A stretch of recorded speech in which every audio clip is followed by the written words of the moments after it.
It works. Hi. Hi. How are you? Good, how are you? Good. Hello, everybody. Hi, Marissa. Yay, we're getting it on. Hi, everyone. I had to go to a different browser. Oh, was that the answer at the end? No, I think I just kept clicking too many links to try it. And Okay. it overwhelmed the system, but I'm not sure. But Sylvia was able to help us out. Thank you. Thank you. All right. Well, hi, everyone. Thanks for joining us today. Yes, thank you. Should I share my screen, Marissa, or do you want to share yours now that I'm? Either way, I have it in my other. If you have it, let's see. I do have it. I can do it, I think. Okay.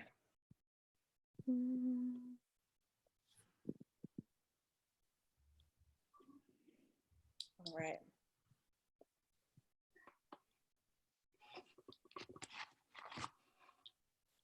All right.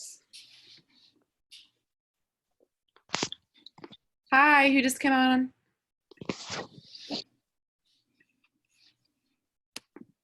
Hi, everybody.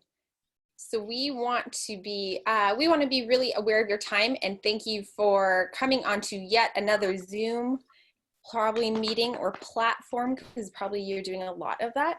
So I just want to introduce, so I'm Amber Friesen, and I am one of the professors in the Early Childhood Special Education program, and I'm joined by my colleague. Hi, everyone. I'm Marissa Mitch, and I am an assistant professor in Early Childhood Special Education as well. So we appreciate you taking time out of your really busy schedules to be here today to learn a little bit about the Early Childhood Special Education program, the Credential, and then the Masters that we have at State. So kind of as Amber said, we want to be really aware of your time. And so we do have kind of a presentation that goes over some of the highlights that we wanted to make sure that we included and discussed today. And then we will have some time for Q&A at the end. So we are recording this. If you are not able to stay on the whole time, we will make sure that we share it with Sylvia and folks from PATH. And we'll also make sure that we try to answer everyone's questions best that we can today. Sounds good. Can everybody hear us and everybody see the slide? Everybody's doing good that way? Thank you. Thanks for the thumbs up there. All right. So I bet some of you are aware of some of this information, but I just want to share a little bit about what our program is. So really, the Early Childhood Special Education program at State, we really are trying to help support individuals in gaining expertise to teach and partner alongside kids that are birth to age 5 that have different support needs or identified disabilities and their families. So we really have sought to have our whole program really have a strong foundation in family partnership and understanding the context of the family and the community and the culture that that child is in, and then really trying to think about how to come aside that child and that family so that we can best support them in the time that we have with them. So graduates of our programs, and I'll show you a little bit about the programs that we have, go on to do many different things. Many people become teachers, preschool teachers. Some people become early interventionists, so are working birth to age 3 and maybe going into homes or working in centers for young kids and supporting kids in those environments. Some people go into administration, nonprofits. Some people go into continuing education like doctorate degrees and more. There's a really, really high need of highly qualified individuals in our field. So in turn, it ends up that there's a lot of job opportunities with our programs. Marissa, do you want to add anything else there? The only thing I can think of that's kind of mentioned on the slide is that, as Amber said, they do go on to many different career paths. And so I know that many people stay in the Bay Area. Some people kind of move out of state or to new locations due to family or professional opportunities. And so one of our big partners in the city, for example, is Support for Families. So we have alumni go to work in different nonprofits or organizations within the Bay Area. So the opportunities that you have are really endless, and kind of the world is your oyster, so to speak, in terms of depending on what you want to do, working directly with infants and toddlers or with preschool age kids. If you want to work directly with families, if you want to do a mix of everything, you're really able to find that with this credential and master's program. Yeah. And Marissa and I are really piggybacking on individuals that have come before us within this program that have allowed us to have really strong community partnerships, like she's mentioning. But when I even just think about the vast amount of school districts and community programs that we partner with or have our students go into for their student teaching, I'm always amazed at just the willingness to be able to collaborate, and just our ability to be able to work in so many different areas within the Bay Area, which is really exciting and a really big part of our programs that we really value. So here's a picture of some of our students, and Marissa and I and our colleague Summer that this was our early childhood special ed conference that we hold each spring. Sadly, not this spring because it was canceled due to COVID-19, but this is just a selection of some of our students. And that's our contact information, myself, Marissa, and then we have a colleague, Summer, as well. And so if you have more individual questions or would like to reach out, we're more than happy to talk to you or email back and forth as well. So our program has many different kinds of components in it. So some of you, I'm guessing, have taken some of our undergraduate classes, maybe as part of your PATH course. So you've maybe taken like a 370 or 671. Or 672. So we have some undergraduate classes that are an important part of our work. And then what I think we're kind of focused on here is we have the Masters of Arts in Special Education. And within that, then you can focus on the area of early childhood. And most people within our, oops, did somebody have a question there? I wanted to make sure, or that might've been feedback. Most people in our program are getting their master's and their preliminary education specialist credential in early childhood special education at the same time. So we've been able to do it where our program has a lot of overlap. So some of the classes you are taking work for both the credential and for the master's. So that allows our graduates, almost all the graduates are then getting their credential and their master's at the same time. We also have an inclusive early childhood practices certificate that comes out of our program as well, and we've partnered with early childhood. And so that it is one of many graduate certificates that we have in our college. So we in turn, we have some people from early childhood are taking our classes in order to get that graduate certificate. And then we have a joint doc program with UC Berkeley that we also have some students in early childhood special education. You can see that in this picture is just like what Marissa was saying. This is one of our community partners, Support for Families with Children with Disabilities. That's a really valued partner. So just to get a little bit more in depth about the credential and the master's, do you want to talk, Marissa, or should I just keep going? I'm sure I can talk a little bit about it. And then if Sure. I miss anything, please feel free to. So as Amber was mentioning, we have our the master's program, but within that we have the kind of an addition is the early childhood special education credential. And so the credential is like a teaching license or some sort of license from the state of California. And so what the credential authorizes you to do is you are able to work with children, so infants, toddlers, and young children with disabilities, those who are at risk, those who may be presenting delays from birth to age 5, and working with their families.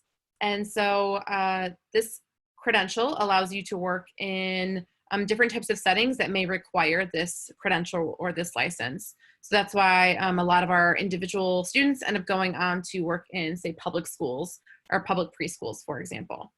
And so within our credential program, it is blended with our master's in special education program, but we do have some core courses that focus directly on working with infants, toddlers, and young kids and their families, and looking at that lifespan or that birth span from birth to age 5.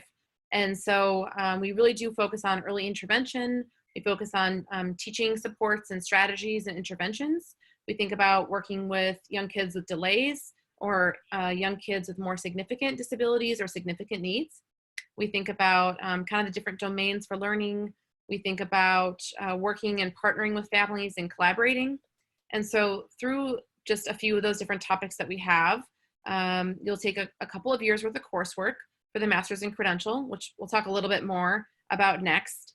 But at the end of this, you kind of bring all of this together in 2 different student teaching opportunities.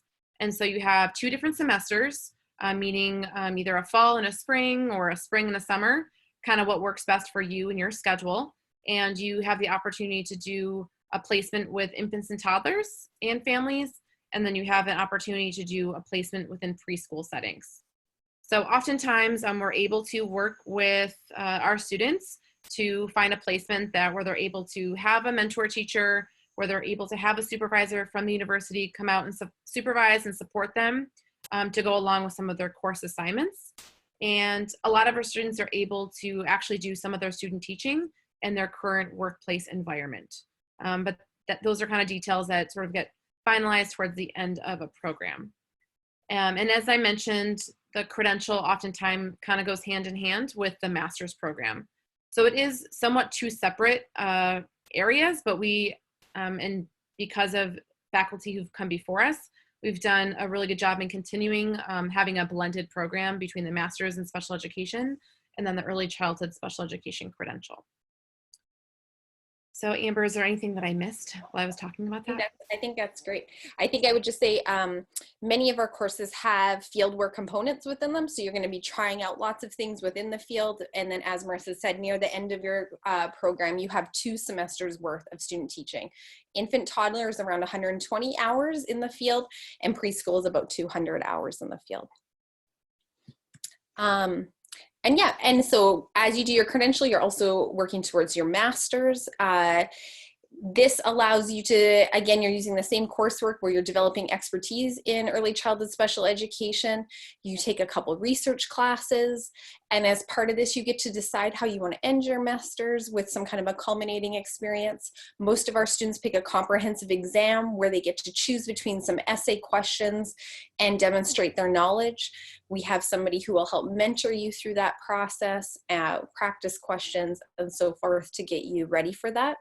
We have a few students who do a creative work or project where they're actually designing a unique kind of piece of material to be able to go in the field and use. So for example, I have a student right now, I was just reading it this morning, and she has a swimming background, and she wants to ensure that within her places of work, she's at a swimming pool. She wants to make sure that swim instructors have more resources for inclusive swim lessons. So she's designing a website and then also doing a literature review to kind of go along with it. So that's what she's working on. And then we always have a couple students that go on to a thesis or a field study of some sort. And those are often students that really want to do original research or maybe have aspirations of a doctorate. So we have actually Adriana, who's teaching a little bit in PATH right now, and she's a graduate, and she did her master's thesis with Marissa. And so that's her poster where she's presenting her information. So just to, that's a lot of information to kind of share with you. But please know that we, as soon as you are accepted into our program, we are really dedicated to making sure that you are successful for it. You'll meet with us, at least one of us, at least once a semester, and it can be more. We give you a roadmap kind of similar to like what in PATH is, where it's suggested courses, and we'll work with you to ensure that that works for your life and your family and your career goals. Yeah, and we'll help you with that. There's a few things just with application to mention too, where given this situation with COVID-19, they have extended the application deadline right now until July 1st, and they have relaxed the GPA requirement. So if you do not have a 3.0 overall then this is a good time to not be as worried about that. So you can still apply. You also don't need to worry about getting the tests that are usually required. So the California teacher credentialing requires everybody to pass the CBEST, and the graduate studies office at the SFSU requires everybody to do a writing skills, like a CSET writing skills. But because those are not being offered right now or canceled, you can go ahead and apply, and then you'll have an extended amount of time to do those tests as you are in the program. So that just there's really a desire to ease people into the application, knowing that this is a really stressful time, it's a hard time. And so that makes it easier in some ways to just get an application together. Couple other things. Oh, there's a good question. Let's see. Good question, Francesca. They are not so our program is not as cohorted as PATH at all, because we accept people in both the fall and in the spring. That being said, if students follow our roadmap, you're going to take the classes with the same group of students. So it ends up that you will take the classes, if you follow the roadmap again, you will take your courses with most of the same students throughout. Which is helpful. That being said, there's a little bit more flexibility, for example, than the PATH program, where some students, for example, can't take 3 or 4 classes a semester, so they go part-time. So because of that, maybe taking just 2 classes, they may not remain with the same group of students the entire time. So it is not a requirement that you stay with your cohort, though how we suggest you take the courses would keep you with the same group of students. Classes are scaffolded in that the information, it tries to build off it, and you're trying to then, the end of your program, you are trying to demonstrate your full expertise of it by doing your 2 student teaching experiences. So we try and leave those to the very end, because you're trying to use your comprehensive knowledge that you've gained from methods classes and so forth, and smaller field activities, and you're trying to do it at the end. You also hopefully take the leadership and advocacy class at the very end. So you're trying to take more like the introduction to early childhood special ed, our families class near the beginning of the program, and then building on that knowledge that way. So we have done that.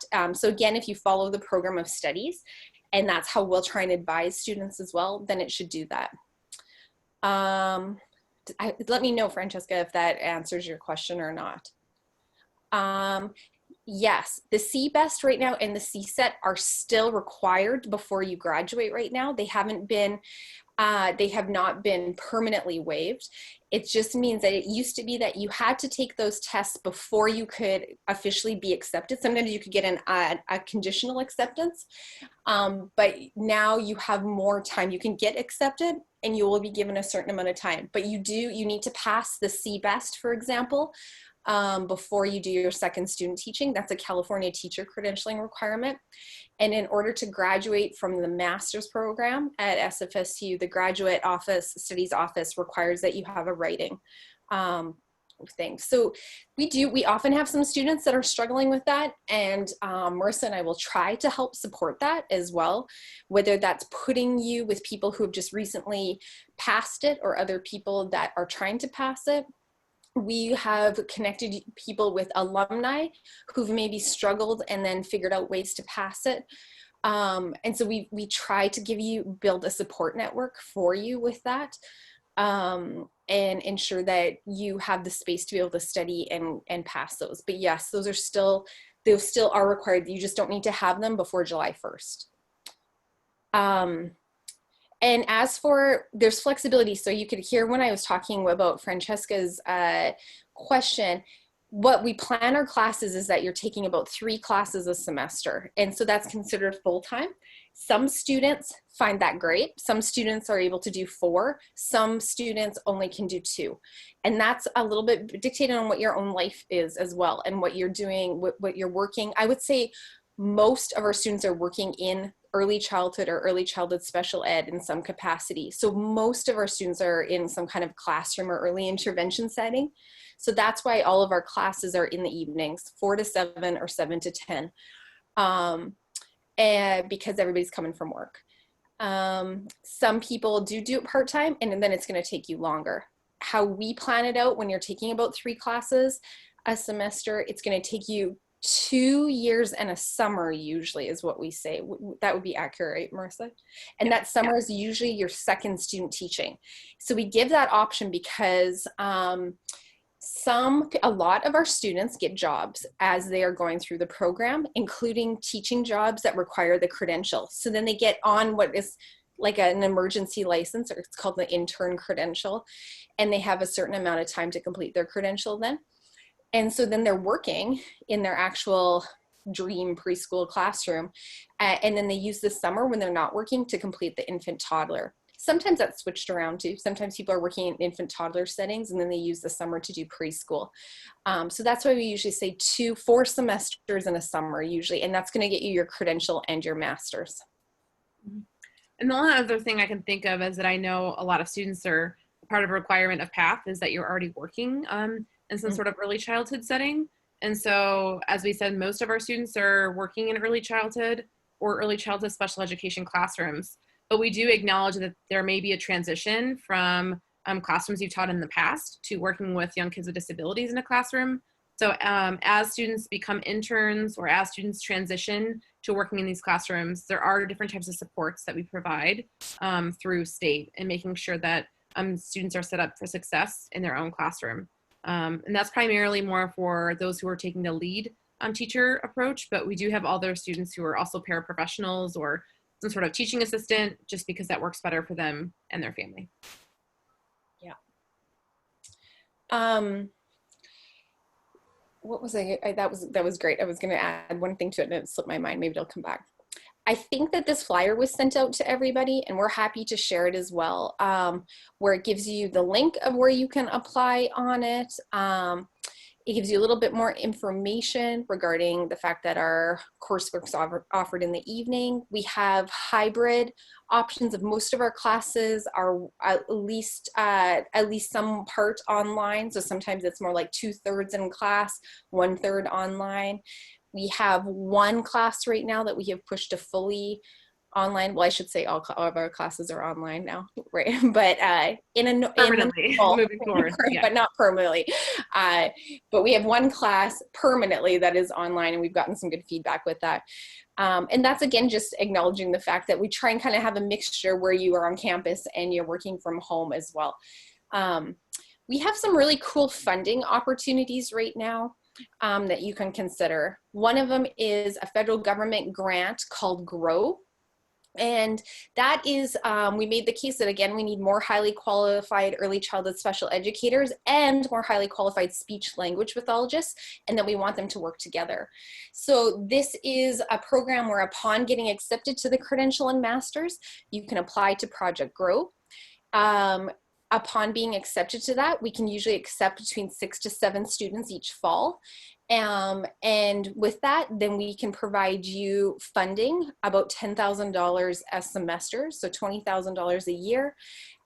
You take the very same classes, except you take 2 additional classes in AAC, so Augmentative Alternative Communication, and you take 3 classes within your whole program, specifically with speech language pathologists, and you're working together as partners and trying to learn from each other in hopes that then when you go out into the field that you already have a strong foundation in working with speech language pathologists.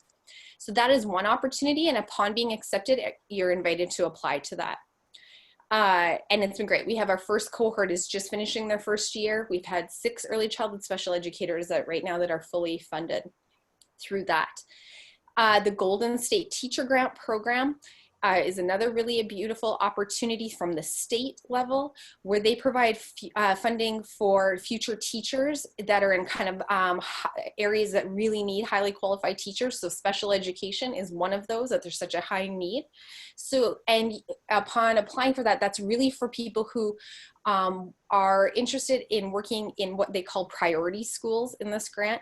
So schools that do not have a ton of highly qualified teachers. So there might be a lot of people on emergency kind of licenses or not done their credential or so forth.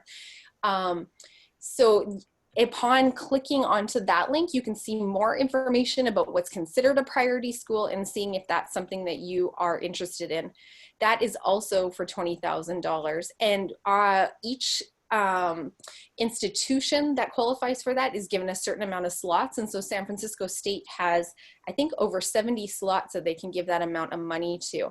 So that is another opportunity, both for GROW and for this Golden State Teachers Grant.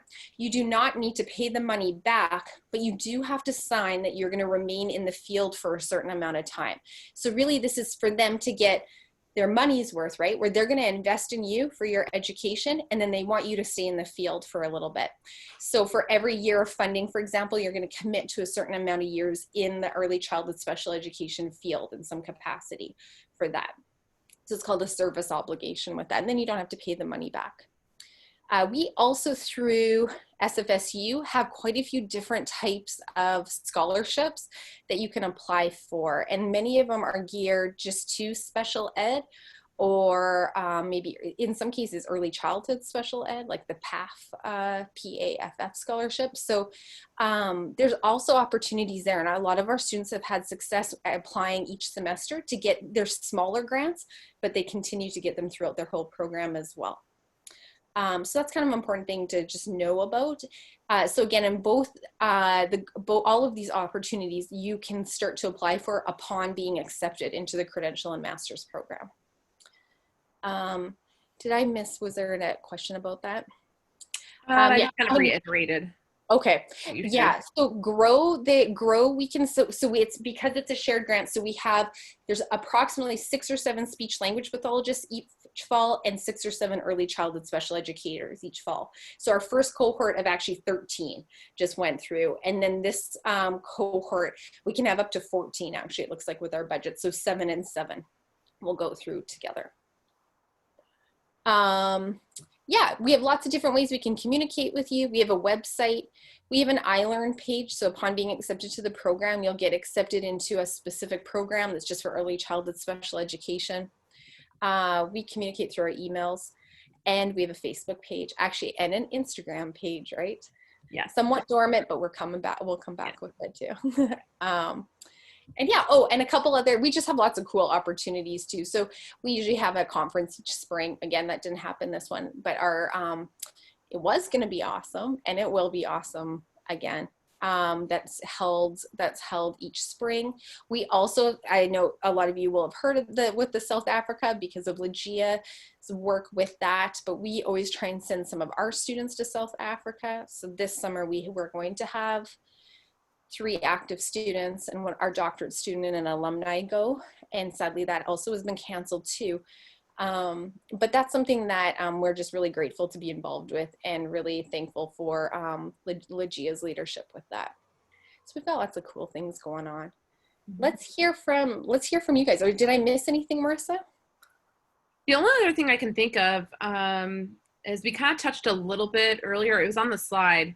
But we do, in addition to collaborations with Legia and PATH and Advance, we also have collaborations going with the Early Childhood Education Master's Program in the Graduate College of Education. So Dr. Mina and Dr. Daniel, a couple other professors within the College of Education, we've established a relationship with them, and we do have the Inclusive Practices in Early Childhood, a certificate. I messed that name up a little bit, but we do have some partnerships with early childhood where students have the opportunity to take a couple classes within the ECE sort of master's program. And as kind of touched upon, we do have an ongoing relationship with the Speech Language Hearing Sciences program. So one highlight in one of our classes is each fall, the assessment and intervention course that I teach, we kind of partner up with Dr. Betty Yu in the speech program, and we bring together all of our students from both programs and kind of do a case study and interactive activity where we kind of take a look at a couple of young kids with disabilities who have communication needs and sort of problem solve through that. And so that's just one example of how we really have made a point to do lots of interprofessional collaboration and interprofessional practice, thinking about when we serve kids, when we serve families, it isn't just us and the families, but there's a whole team of people that are there to support the child and the family. And so we really just try to sort of practice that and give students the opportunity to understand about different expertise areas that you may come across in your practice working with young kids with disabilities. What other questions do you have? I'm going to stop sharing this if that's okay, and then you can if it's helpful, we can send this out. I think you also have the flyer has already been sent out with this, but we're happy to share this too. But if there's more questions, we're happy to take them. If you want to unmute yourself and ask, or you can use the chat, whatever is helpful for you. I have a question. Yes. Yes, when is that that I can apply? How early can I apply for the program? So you can apply right now for the fall. You can apply all the way. Usually it would have been cut off already, but due to the circumstances, they're going to keep the application open until July 1st. And then for spring entry, you can enter into the spring in our program as well. I think the deadline is October 15th, right, Marissa? Yes. So by October 15th, you can apply for the spring. So that, yeah, does that answer your question? Okay, perfect. Just one thing to add on to that is that for Project Grow, that is a fall only admittance. So if you are interested in applying for that, you would need to apply for a fall start. However, with the Golden State Teacher, that's kind of a new grant that's coming out. So at this point in time, I haven't seen any kind of restrictions, but that might be something to kind of consider or look more into if you're thinking about applying for that. Mm-hmm. Hi, my name is Merced. Can you hear me? Yes. I'm here working, but I have a question. Did you say when you enter in the program, you need to work either in the infant and toddlers or preschool? That means that if I'm working right now with the toddlers, but if I get to the program, do I need to change a job, or I can continue staying on my job? That's my question. That's a good question. You can probably continue in your job for the while you take courses, and then it would get a little bit, it would just be whether it could work as a student teaching placement. So in order for your job to work as a student teaching placement, you either need to be an intern teacher where you have what is considered kind of like an emergency license in early childhood special education. If you are not, you could work as a paraprofessional or as a teacher in a setting, but you need to have somebody, well, first you need to have some kids with diagnosed disabilities within your setting. So there has to be, in your case, if there's toddlers, there would have to be kids with individualized family service plans in your setting with diagnosed disabilities. And then there has to be somebody on site who will serve as your mentor that has an early childhood special education credential and experience in the field who could serve as your mentor. So that's kind of two criteria as California teacher credentialing. So if your site does not have that, then that might not work as for your student teaching. And then we would have to find you an infant toddler setting that met that. And we can place you easily. We often have students that will give suggestions just to be like, okay, well, I live in the East Bay, so can I find a place in the East Bay, or I live on the peninsula. Or they'll have connections where they'll be like, I've always really wanted to do this at Felton or Project School or somewhere like that. And usually we have so many community partners, we often are able to take requests and work with it. So that also helps. So if your own work doesn't work or you have only certain days off, that sometimes we can find a placement that's going to work with your work schedule that way. Does that kind of answer your question, Merced? Yes, it's because I've been working for the programs that I'm not quite sure if we have in the whole, we have 12 sites, but I'm not sure that they have any of that. In my classroom, we have children with special need, like more than is occupation therapies, language, or other. And on my classroom myself, I have like one that is diagnosed and two that they're not, because the parents don't want it. But I'm working with those children. But I don't have any that. I don't have a teacher that has those credentials that you say. I just work with the therapist to work with the child's goal. But I was partnered with a inclusion, what is it? The family connection, what is it? the Inclusion Network for 3 years that they trained me how to work with them. I was in the pilot program for 3 years with them. And with That's Ms. great. Rami, I was the coach there. And then, so I had kind of background knowledge, but I don't have nobody that holds the title or specialty in the site. Yeah, we would have to work with that. And as it got closer to your student teaching, we can work with that a little bit. But indeed, there would have to be kids that have diagnosed disabilities with an IFSP there. And we would have to find somebody to mentor you. In some cases we've had it where we've had actually working with the inclusion coach as where if they're on site enough, sometimes that can work. But there has to be somebody there that would serve as your mentor. So as that got closer, that's something we can brainstorm and we try and really work with you on. But that is requirements. We also need to make sure that where you do your student teaching is going to allow you to get the credentials. So we need to meet California teacher credentialing requirements too. With that. Oh, go ahead. I have one more question before I go. Sure. So I have a question. So you say I can still apply for this coming fall? Yes, you can.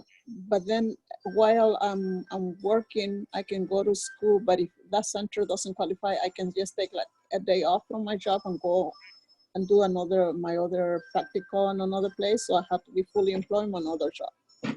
You can. We have some people that work it.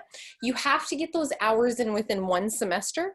So you would have to make sure that if you only took off one day of work, that you would be able to achieve for an infant toddler, for example, 120 hours over the course of the semester. So we can work with you on that to figure out how many days per week or how long per day you would need to spend into a different setting with that. And that's really a discussion we have with the site, with you, and then with us, and trying to figure out what works best for that site and what ensures that there's still high quality instruction going on for those kids and the families. And then what works well for the student teacher, and then what works well with the university and California teacher credentialing. So we usually have kind of a nice, either through email or even through phone, we all kind of talk together with that. So that's something we can work with you on. Okay, perfect. A couple more questions that came up. The student teaching is usually not at the same site. Sometimes we make that work. Like we have a couple, Felton actually is one that we have done it before where people do infant, toddler, and preschool. We have a couple other sites that have that kind of a band of services, but we often try to place you at 2 different sites because then you're getting 2 different experiences and seeing often 2 different approaches or just styles or personalities. So we try usually to have you in 2 different sites. But yeah, as Kelsey is saying, oh yeah, sorry, Marcy, you did that. But indeed, they all have to have kids that have diagnosed disabilities with them, and you have to have a mentor teacher at those sites. And just to kind of piggyback off of that, so it can be an inclusive site. It doesn't have to only have young kids with disabilities, Yes. but there do have to be 1 or more young kids with disabilities at the site in order to make sure that you're getting the opportunities to practice the different interventions and the strategies that we teach, and that you're able to kind of complete the assignments for that. And we just really want to give students the best opportunity that while you are in the program and you do have that mentorship from your mentor at your school site, as well as your supervisor from state, we just want to make sure you have as many opportunities as possible to kind of practice what you've been learning throughout the courses.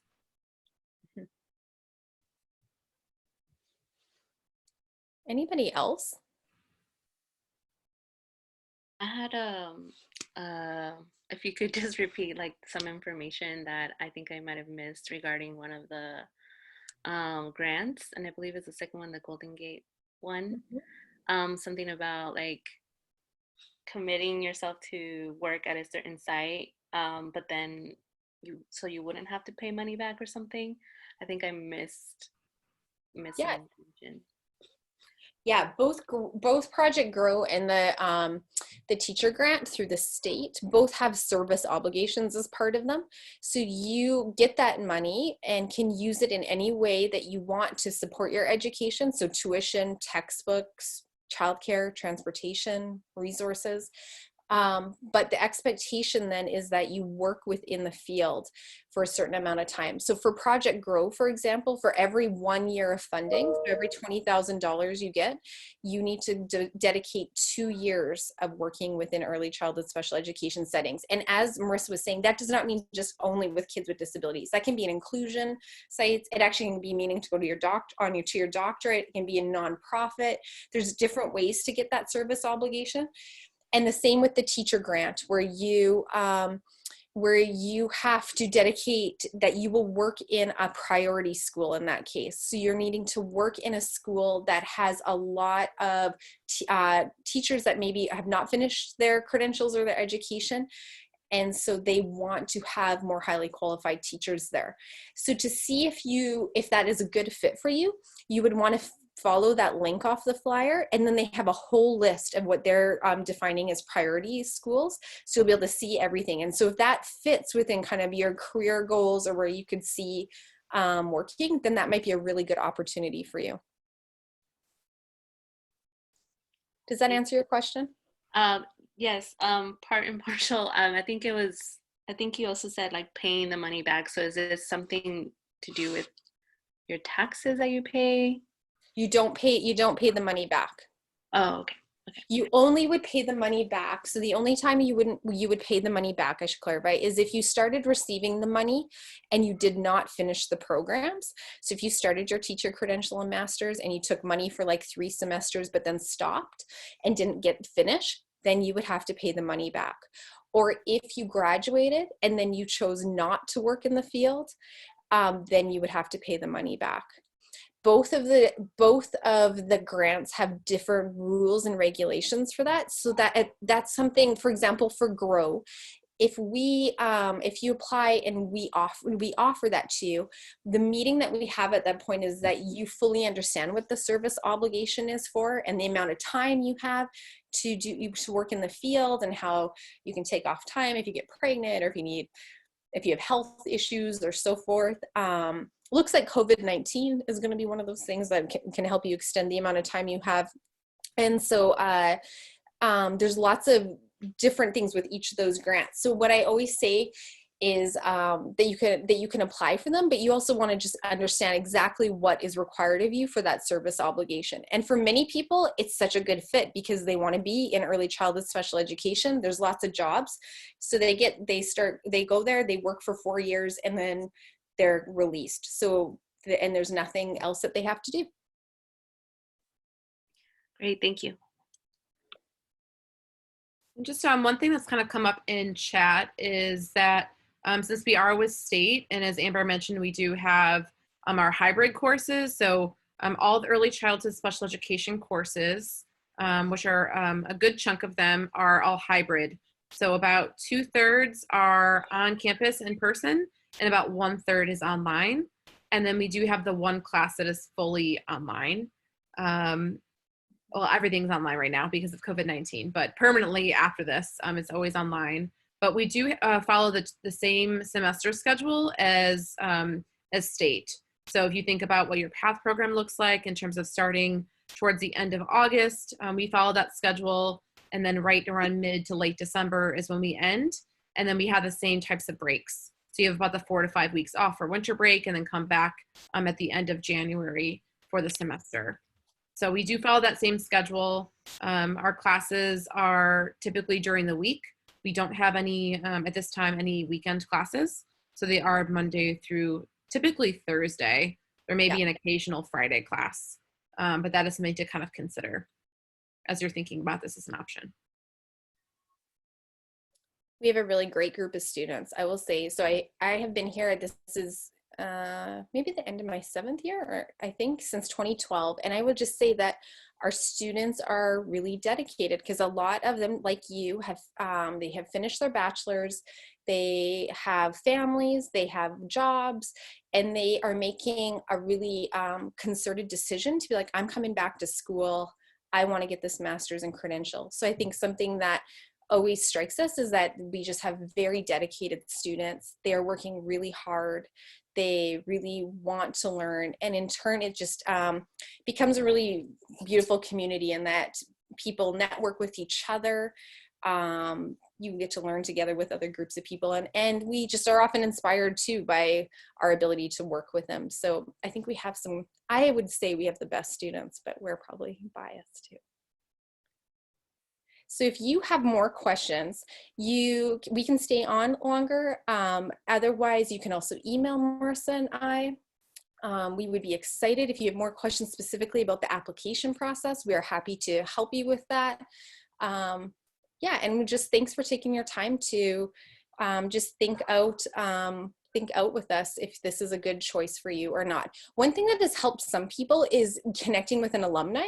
So or somebody in the program right now. So if you want to get the inside scoop from a student that's in the program right now or an alumni, then that's something you can reach out to us and we'll put you in contact with somebody, and then you can talk to them about it too and their experiences, so that again you can see if this is a good fit for you. Francesca's asking about summer classes. We do usually. Some of the some core classes that everybody in the Department of Special Education takes, like one of them is like our diversity dual language course. Often our research classes in the summer, and we always have a student teaching seminars that are going in the summer because we have a lot of people who want to do that in the summer. So in a typical summer, there are some options. You can also take your health education. Every teacher in California needs to take that. So there's a way that when we sit down with each student, we can help you think about how you can use the summer to your advantage. Well, we have some students who do not want to take anything in the summer due to work or their family. So there are opportunities that way. We can send these slides to Sylvia and she can send them out to you. The cost of the classes, it's just the same as with graduate. So you would have to check with the registrars exactly to find out what it is. I mean, because it's a little different if you're in state or out of state or so forth, but our classes are just the same as any other graduate classes at state. Sorry, I'm trying to stay up to date with the good job. The chats. But we will make sure to send these. We can send the slides out. Yeah. And we have a flyer as well that has a link to the scholarships and has a link to just the program site. Yeah. And Francesca is a great advocate too, where she has helped a huge amount too with applications, and we can be in communication with her too. So she can help you with applications as well through it. We often get letters of support written by PATH instructors or directors, and so those are great people to call on with your reference letters. All right. So without further ado, we hope you have a good day, and I hope that you are able to manage this time, and that you have kind of found a new normal, and that it's not too stressful. It's in week 13, so we're almost done this semester too, which is exciting. So with that, let us know if you have more questions, and otherwise, just thank you for taking time. I have one more question. Sure, Marissa. Can you repeat again what is our GPAs in order to get in the GPA? Yeah, usually for the graduate studies, they require on average a 3.0.